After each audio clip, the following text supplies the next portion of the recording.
ఇది మంచిర్యాల జిల్లా నస్పూర్ పట్టణంలో ఇవాళ పోలింగ్ స్టేషన్ దగ్గర ఉన్న పరిస్థితి. ఇందులో చూస్తే కాంగ్రెస్ అనుచరుని యొక్క వ్యక్తి పోలీస్ చేతిలో ఉన్న లాఠీ గుంజుకున్నాడు. ఈ లాఠీ ఎవరి చేతున్నది?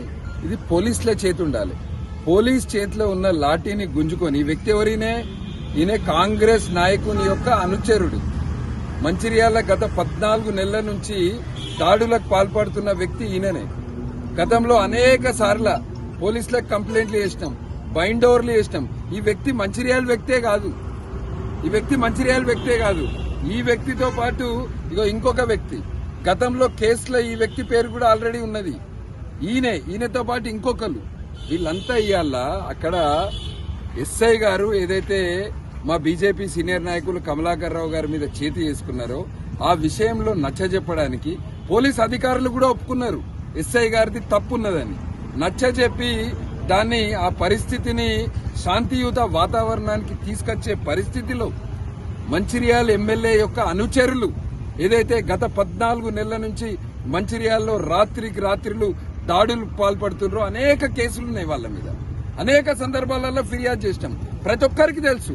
మంచిర్యాల చిన్న పిల్లగాన్ని అడిగినా చెప్తాడు ఇవాళ మంచిర్యాల ఈ దాడుల సంస్కృతి ఎక్కడి నుంచి వచ్చింది. పోలీసులకు కంప్లైంట్ చేసినాం. వాళ్ళ పేర్లు ఎఫ్ఐఆర్లలో ఉన్నాయి, వాళ్ళ పేర్లు బైండ్ ఓవర్లలో ఉన్నాయి. వాళ్ళు స్థానికులు కాదు. వాళ్ళు ఇవాళ పోలింగ్ స్టేషన్ పరిధిలో ఏం చేస్తున్నారు? పోలింగ్ స్టేషన్ పరిధిలో వాళ్ళు వచ్చి కానిస్టేబుల్ చేతిలో ఉన్న కర్రను తీసుకొని మా మీదకి దాడికి రావడానికి ప్రయత్నించారు. రెండోది రాళ్లు రువ్వడం. మన మంచిర్యాల చరిత్రలో ఎన్నడూ స్టోన్ పెల్టింగ్ లేదు, ఇవాళ స్టోన్ పెల్టింగ్ చేస్తుంది.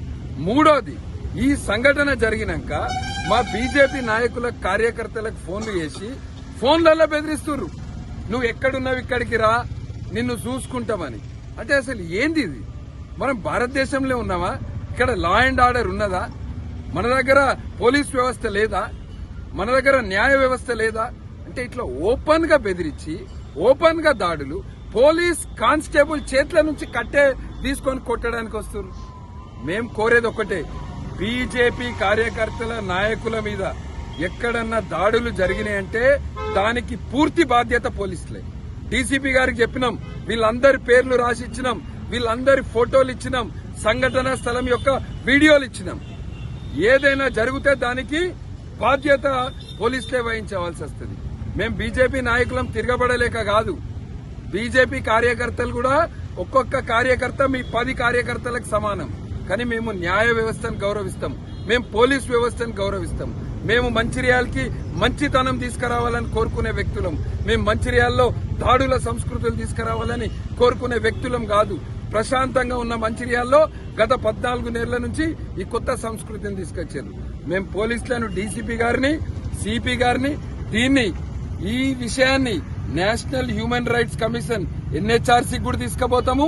డీజీపీ గారికి కూడా ఈ 1-2 రోజులలోనే మేము ఫిర్యాదు చేస్తాము. ఇప్పటికే మా బీజేపీ తెలంగాణ నుంచి, మా లీగల్ సెల్ నుంచి చీఫ్ ఎలక్షన్ కమిషనర్ గారికి కూడా పోయింది, డీజీపీ గారికి కూడా పోయింది. ఎస్ఐ గారి మీద యాక్షన్ తీసుకోవాలి. ఈ మంచిర్యాల గుండాయిజానికి పాల్పడుతున్న వాళ్ళ మీద కూడా చర్యలు తీసుకోవాలని డిమాండ్ చేస్తున్నాం.